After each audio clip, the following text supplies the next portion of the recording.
Evidence act 1872 और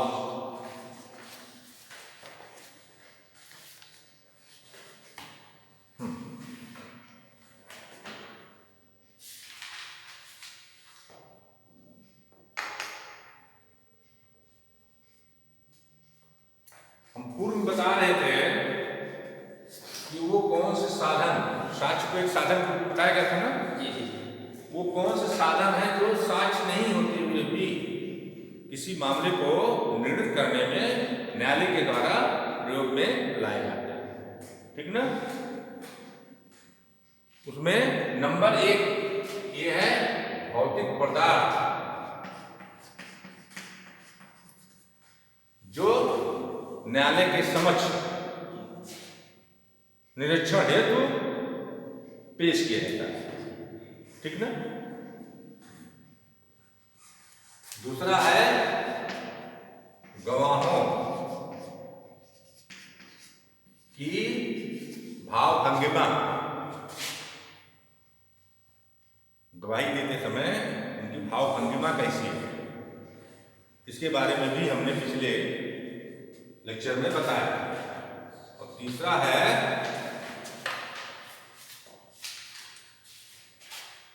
वह तथ्य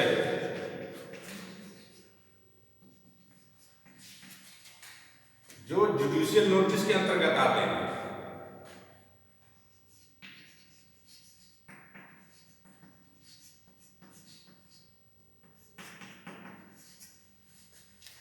ठीक, वो भी लिए जाते हैं। जैसे जुडिशियल नोटिस मतलब क्या है, जैसे यहां से अकबरपुर कितनी दूरी पर है, एक निश्चित दूरी है ना, जैसे मान लीजिए यहां से 9 किलोमीटर,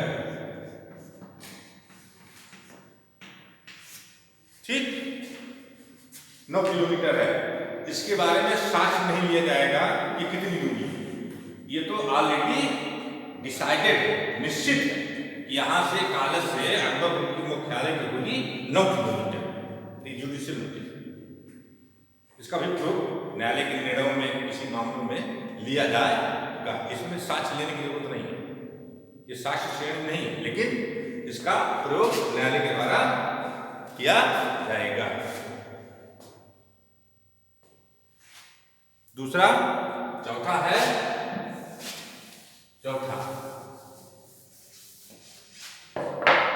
वो है पक्षकारों की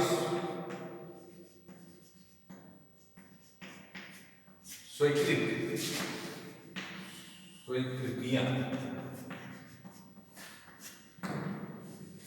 ठीक, आपने किसी कथन किया, आपके विपक्ष ने उसको स्वीकार किया, इस संदर्भ में ये साक्ष्य की श्रेणी में तो नहीं आएगा, लेकिन इसका प्रयोग न्यायालय के द्वारा किया जाएगा। जैसे किसी मामले में का कथन यह है कि प्रतिवादी हमारे गांव में अमुक पते पर रहता है, नाम पता पूरा डिटेल विपक्ष का दिया गया, प्रतिवादी ने उसका प्रतिवाद नहीं किया, कहा हाँ ये स्वीकार है, भाई पता तो क्लियर है, स्वीकार है, तो ये जो है साक्ष्य श्रेणी में आता, लेकिन इसका प्रयोग न्यायालय अपने निर्णय में करता है, इसके द्वारा मामले को निर्णय किया जाता है। जिन जिन तथ्यों पर जो है पक्षकारों की स्वीकृतियां होती हैं, उसमें साक्ष्य लेने की कोई जरूरत नहीं, ठीक ना, क्लियर। स्वीकृतियां मतलब क्या होता है? एडमिशन, स्वीकार करना। जैसे हमने ये कहा कि ए द्वारा एक मुकदमा लाया गया, ठीक, किसके खिलाफ? बी के खिलाफ, ठीक। ए का अपने प्लेंट में ये कथन है कि दिनांक इतने बजे 10:15 मैं यहां उपस्थित था। बी उसको इनकार नहीं करता, उसको कहता है हाँ ठीक है, ये जो है इतने समय इतने बजे या इस स्थान पर उपस्थित था। इसको इनकार नहीं करता, स्वीकार करता। ये पक्षकारों की स्वीकृतियां हैं। एक कथन करेगा, दूसरा उसको स्वीकार करेगा। तो ये जो स्वीकृतियां हैं, ये जो हैं एक साधन है, ये जो न्यायालय के द्वारा निर्णय लेने में प्रयोग लाई जाती है।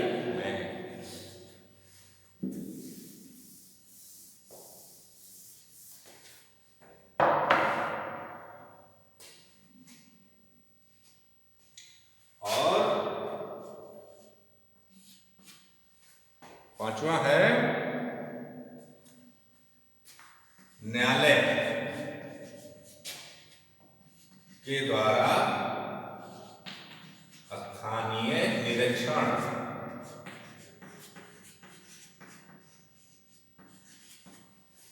कभी कभी जो है न्यायालय घटनास्थल को देखने स्वयं पहुंच जाती है। कोई घटना घटी, न्यायालय को आवश्यकता महसूस हुई, तो वो स्थानीय निरीक्षण करने के लिए वो स्वयं पहुंचे।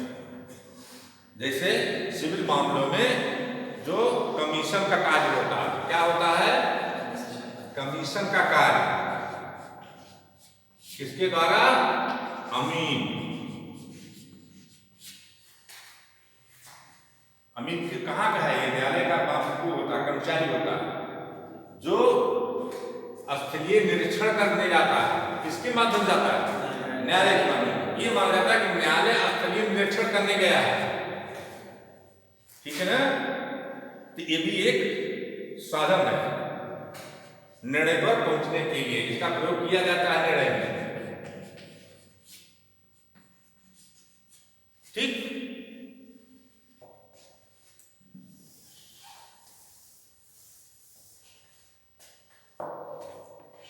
छठा ये है सीआरपीसी की धारा, नोट करिए 313। जब सारे साक्ष्य कंक्लूड हो जाते हैं तो अभियुक्त का बयान दिया जाता है, प्रश्न पूछा जाता है अभियुक्त से। क्या पूछा जाता है? प्रश्न पूछा जाता है। किसके अंतर्गत? 313 सीआरपीसी के तहत। और जो उत्तर आता है अभियुक्त की तरफ से, वो भी साक्ष्य की श्रेणी में नहीं आता, लेकिन साक्ष्य की श्रेणी में नहीं आता, लेकिन उसका प्रयोग न्यायालय निर्णय लेने में करती है।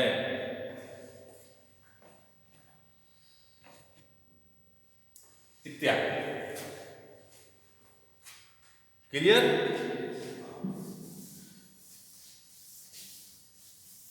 कोई दिक्कत नहीं है, कॉन्सेप्ट क्लियर चल रहा है। अब साक्ष्य,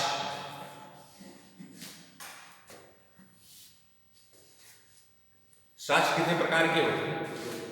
हम साक्ष्य पहले बता चुके हैं। साक्ष्य क्या चीज है? एक होता है प्रत्यक्ष साक्ष्य, डायरेक्ट एविडेंस। एक होता है डायरेक्ट एविडेंस और दूसरा होता है परिस्थिति जन्य साक्ष्य।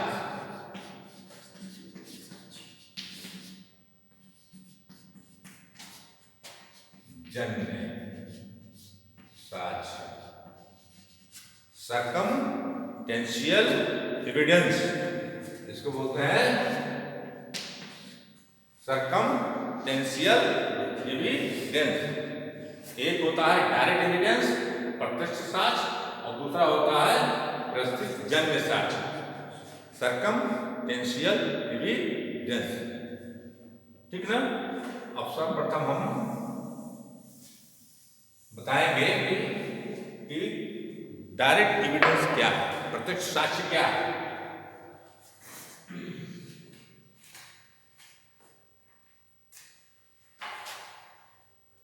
जब तथ्य के विषय में कोई साक्षी कोई गवाह, जब तथ्य के विषय में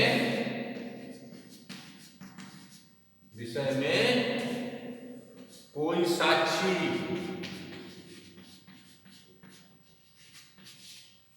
जब तथ्य के विषय में कोई साक्षी अपने निजी ज्ञान के आधार पर कथन करता है,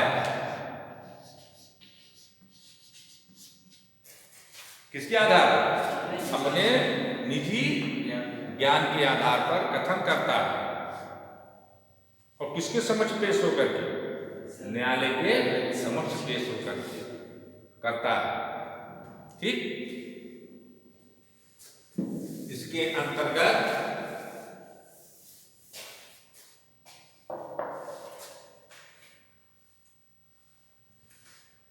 कोई वस्तु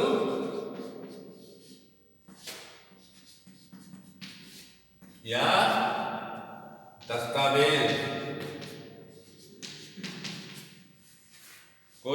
दस्तावेज, साक्ष्य के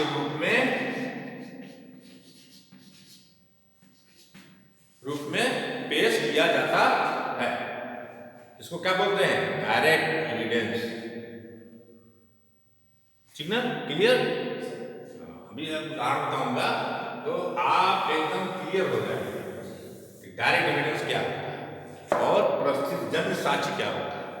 दोनों में एकदम कॉन्सेप्ट क्लियर हो जाएगा एक उदाहरण से। ठीक ना।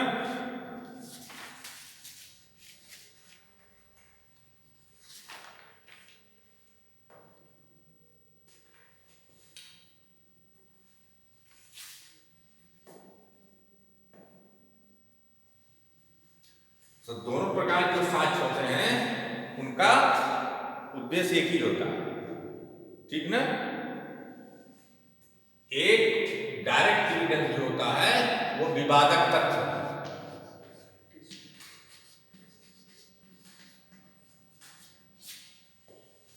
तथ्य को सीधे तौर से साबित करता है, सीधे तौर पर साबित करता है। ठीक है। और प्रस्थितजन्य वो साक्ष्य है जो कि विषय विशेष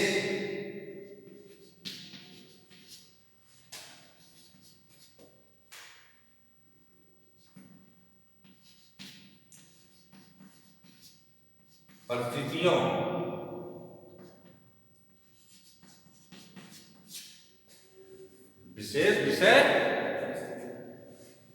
परिस्थितियों के आधार पर उसके होने की, किसके? विवादक तथ्य की होने की संभाव्यता को बताता है, बताता है, संभाव्य। ठीक ना। उसके द्वारा साबित करता है।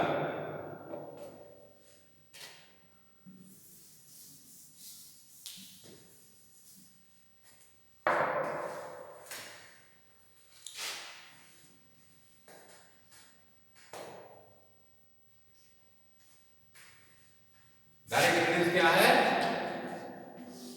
जो प्रत्यक्ष रूप से साबित करता है। किसको?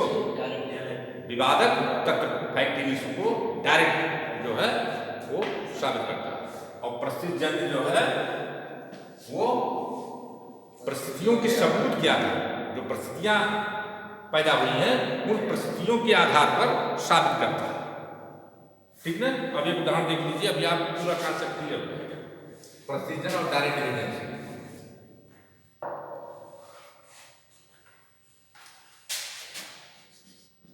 का पर आरोप है क्या है, आरोप है कि उसने खा पर लाठी से प्रहार किया। का पर क्या आरोप है कि खा पर लाठी से प्रहार किया, लाठी से मारा। जो व्यक्ति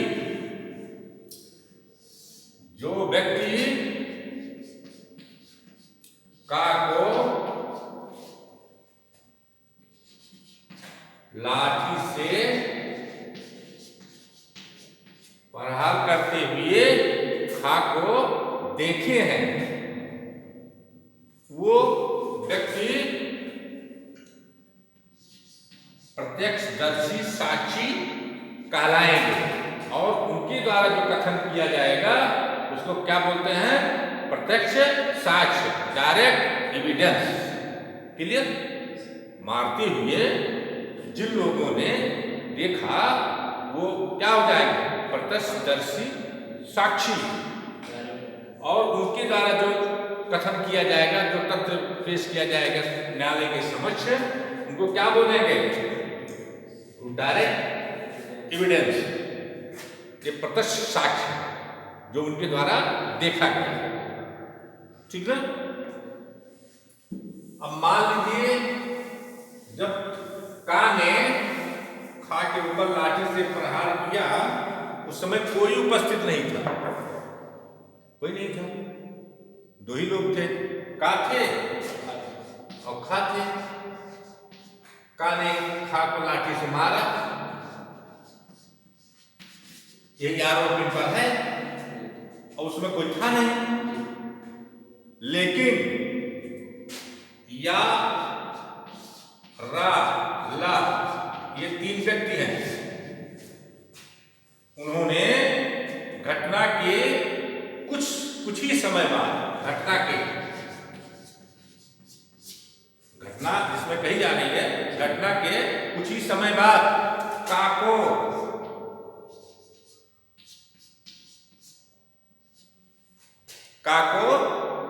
भागते हुए घर में घुसते हुए देखा, भागकर घर में घुसते हुए देखा। क्या दिखाई जा रहा है कि घटना के कुछ ही समय के बाद का भागते हुए घर में घुस गया, और तुरंत ही थोड़ी देर में तलाशी लेने पर, किसकी तलाशी लेने पर, घर की,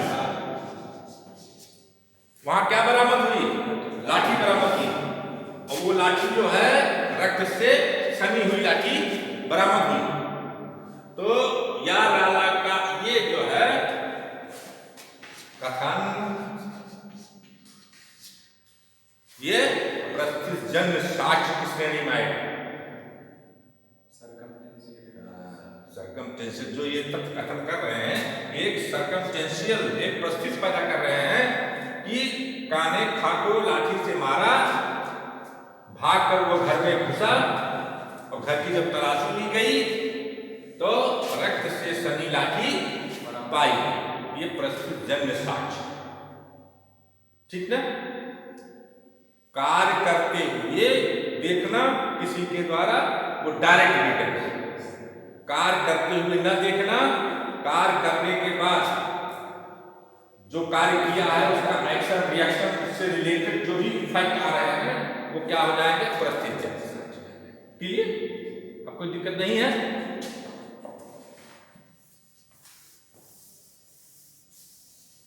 तो सबसे अच्छा एविडेंस क्या होगा, डायरेक्ट एविडेंस। डायरेक्ट एविडेंस सबसे अच्छा होता है। लेकिन प्रत्यक्षजन्य साक्ष्य जो है वो टेक्निकल बहुत होता है। क्या होता है? टेक्निकल बहुत होता है। उसके द्वारा किसी अपराध को साबित करना बड़ा कठिन होता है। लेकिन अगर वो परिस्थितियां स्पष्ट रूप से अपराध को साबित कर रही है, तो उसमें इफ बट नहीं है, उसमें कोई इधर उधर नहीं कर सकती है। वो अपराध पूर्ण रूप से साबित माना जाएगा। ठीक है, डायरेक्ट एविडेंस में कोई गवाही झूठी गवाही दे करके बच सकता है। क्रॉस एग्जामिनेशन किया, मैं क्रॉस एग्जामिनेशन में वो तथ्य नहीं आ पाए, उसकी सत्यता नहीं जांच मिली, वो तथ्य जो स्वीकार हो गए जो कि वो सत्य है नहीं, क्रॉस एग्जामिनेशन करने वाले वकील साहब वो तथ्य को उतनी सत्यता जांच नहीं पाए, तो डायरेक्ट एविडेंस में। लेकिन प्रतिजन्य जो साक्ष्य है उसमें तो कोई कुछ बिगाड़ नहीं सकता। अगर उसकी एक श्रृंखला बन गई तो निश्चित तौर पर वो पूर्ण रूप से साबित माना जाएगा, विदाउट फेल ट्रायल में वो अपराधी माना जाएगा।